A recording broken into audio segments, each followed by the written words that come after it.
we are right now with Russia. I hope you will all enjoy it. I like Russia. So yeah, I really hope you enjoy this video, and I will start it now.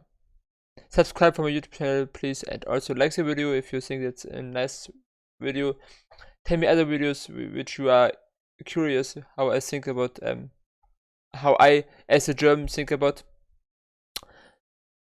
And yeah, let's just start with the video. What's up guys, my name is Ryan Shirley and I want to show you some of my favorite places in the beautiful country of Russia. So here's my Russian top 10.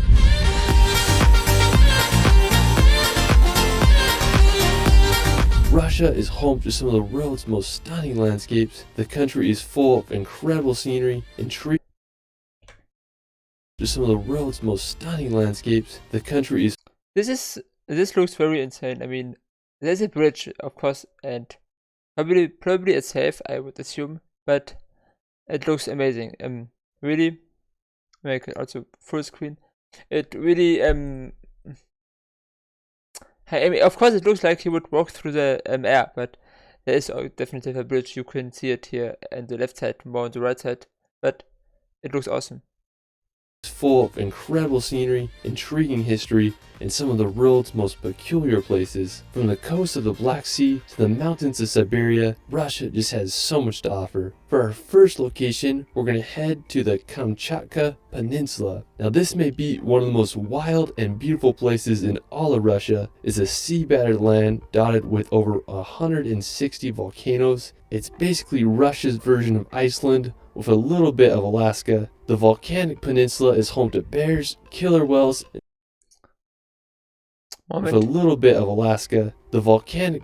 The bear, of course, the bear of Russia, the Eurasian brown bear, and yeah, it looks awesome.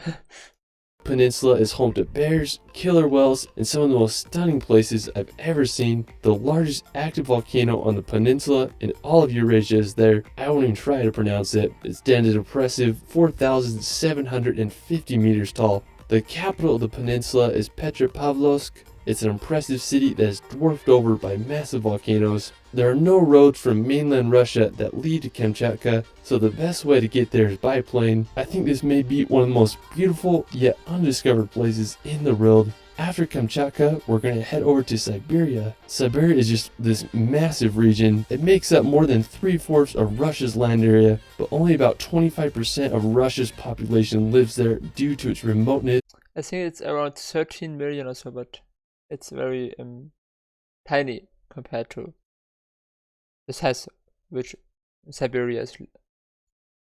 And harsh weather. One of the craziest The size Siberia has, of course. Anyway, these places in Siberia and all of Russia is Lake Baikal, located in the southern part of Siberia. Lake Baikal is the largest freshwater lake in the world. It contains more than 20% of all the world's fresh water. I mean, take that in for a second. It's also the world's deepest lake with a depth of 1,642 meters. It's home to one of the only freshwater sills. During the winter months, the ice can freeze to be 2 meters thick. One of the easiest ways to get across is with a hoverboat, or you can have a winter workout and ice skate on the world's largest ice rink. The Okon Island is the third largest island on the lake, and it's home to Lake Baikal's most famous landmark, the Shaman Rock. There are also several vibrantly colored ritual poles.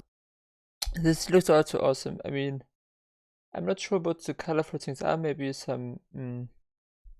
No, I'm not sure. If you know, please tell me. But it looks nice. That hold a secret significance to the native people. After Lake Baikal, we're going to visit the Altai Mountains. This mountain range is nicknamed the Switzerland of Siberia, and I totally understand why. I'm just blown away by the scenery here. Altai Mountains are a mountain range that is located not only in Russia, but also extends to Mongolia, China, and Kazakhstan. Altai translates to Golden Mountain, and I have to say that the Altai scenery lives up to its name with its unique colors and golden vegetation. The tallest point in the Altai is the Beluga Mountain. It stands at an impressive 4,509 meters tall. One of the best places to see the peaks is from the Glacier Lake down below. This looks also awesome here, this moment you can see the reflections here in the water. Wonderful, beautiful. I also maybe want to move to Russia eventually. maybe also not. It's just an idea, but so there's even more reasons to watch this video and to find out where's the most beautiful. One of the best places to see the peaks is from the Glacier Lake down below. Another incredible spot in the Altai is the Aktru Valley. It's a stunning glacier valley that is dwarfed over by this uniquely shaped mountain. I mean, it'd just be so cool to camp there. I mean, who would have thought Russia looks so much like Switzerland? Another stunning place in Siberia is the Ergaki Nature Park. Now, it's located in the western Sayan mountain range, more than 14-hour stride from the Altai Mountains. Now, Ergaki might as well be called the Dolomites of Russia because that's what they remind me of. It's a beautiful park full of impressive peaks and alpine scenery. One of the coolest features of Ergaki is the Brothers Rock Formation. It creates an almost perfect parabola. I mean, just such a... It looks awesome in the valley, kind of the big mountains around and the two brother mountains in the middle.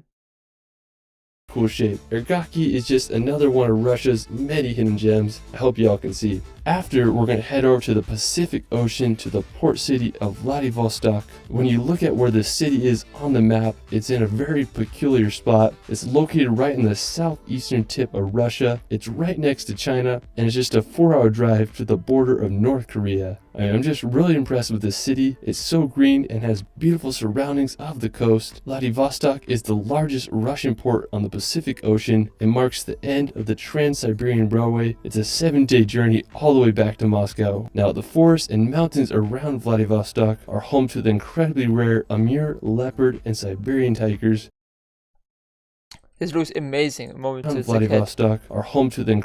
So it looks just wonderful and beautiful. I hope, I mean, cats are sweet, but I'm not sure about that one. I mean, it looks good, of course, sweet, but of course it's also dangerous. Incredibly rare Amur leopard and Siberian tigers. Anyways, Vladivostok is such an interesting Russian city. I hope you can see someday. Now afterwards, we're going to take that 7-day train ride across Russia to Moscow. Located in the central part of the country, Moscow is the world's northernmost and coldest megacity. It's also Europe's second most populous city with over 12.4 million residents. One of the most impressive places in Moscow is the St. Basil's Cathedral. It was completed in 1561 under orders of Ivan the Terrible. I mean, it has such a unique look with its colorful onion-shaped domes. Now right next to the cathedral is the Moscow Kremlin. It's a fortified complex that was completed in 1495. It serves as the official residence of Vladimir Putin, so it's basically the Russian equivalent of the White House. One of the most stunning buildings is the Moscow State University. It reminds me of a scene straight out of a Batman movie. I mean, there's just so many intriguing places to visit in Moscow. What a wild place. Moscow. I definitely want to visit Russia. I mean, Moscow and also Vladivostok. It's amazing. It looks wonderful, beautiful, and I want to see it. Is also a great starting point to visit the Golden Ring of Russia. Now, the Golden Ring is a loop of some of the country's most picturesque and historical towns. You'll find no shortage of the classical onion dome churches. To do the loop, you can start in Moscow and make the 12-hour journey as you visit the 8 charming towns that make up the Golden Ring. Now, one of my favorite towns on the route is Suzdal. It's one of the oldest towns in Russia and was founded back in the 11th century. I really like the Cathedral of the Nativity with its blue domes dotted with stars. Another impressive town on the Golden Ring is Kostroma. It's the farthest one from Moscow, and it's home to an impressive Ipatevsky Monastery that was founded back in the 13th century. And there are just so many fascinating places to visit. So if you're in Moscow, definitely recommend checking out the Golden Ring. Now after, we're going to head over to the Caucasus Mountains. The mountain range stretches from the Black Sea all the way to the Caspian Sea. Now the Caucasus Mountains are home to the tallest mountain in Europe, Mount Elbrus. Now located in southwestern part of Russia, stands this massive 5,642 meter high stratovolcano. It's a dormant volcano and the last eruption was in 50 AD. The mountains in the area remind me a lot of the Swiss Alps. I just can't believe how big they are. You'll want to hike to the top. The easiest way is by taking up the cable cars up to around 4,000 meters in elevation and then taking the normal route. I mean, I'd love to summit the mountain one day. After Mount Elbrus, we're going to head to the Russian Riviera to visit Sochi. Now located on the eastern coast of the Black Sea, Sochi is home to one of the best climates in all of Russia. Thanks to the sea, it maintains a subtropical climate. Sochi is famous for having a great coastline and it hosted the Winter Olympics back in 2014. The beachside area of Alder is where the Olympic Park is located, and it's just full of wonderful attractions. Now what's great about Sochi is its access to the mountains. I also of course want to visit Sochi, it looks amazing. Just a 40-minute drive from the coast can take you to some of Russia's greatest ski resorts where the Winter Olympics took place. Now for our last location, we're going to head to the beautiful city of St. Petersburg. St. Petersburg is located at the end of the Baltic Sea. It was founded back in 1703 after Russia captured it from the Swedish colonists. Today is one of Russia's most thriving cities and receives millions of tourists each year. I love all the canals. It reminds me of a mix between Amsterdam and Venice. Now one of the most famous spots is the Peter and Paul Fortress. It was the original citadel of St. Petersburg and was finished in 1740. St. Petersburg is also home to the Lakta Center, which is the tallest building in all of Europe with a height of 462 meters. You can also check out the sites such as the Palace Square or many of the city's beautiful gardens. Anyways, St. Petersburg is such an incredible city, you gotta visit. Well, that is it for my Russian top 10. I mean, there's just so many beautiful places in Russia. I'll have to make a part 2. Let me know where your favorite place in Russia is in the comments below. I also started a relaxation channel where I post hour-long films with calming music to bring some peace and nature in your life. I'll be releasing a Russian video soon. You can find me on TikTok and Instagram at shirley.films. It's Ryan, and we will see you later. If you like, follow him on Instagram or TikTok. I don't have either of them, but I will put the link into the description, and I really enjoyed this video. I want to visit Moscow and St. Petersburg and Vladivostok, and also Lake Baikal, and also other interesting places.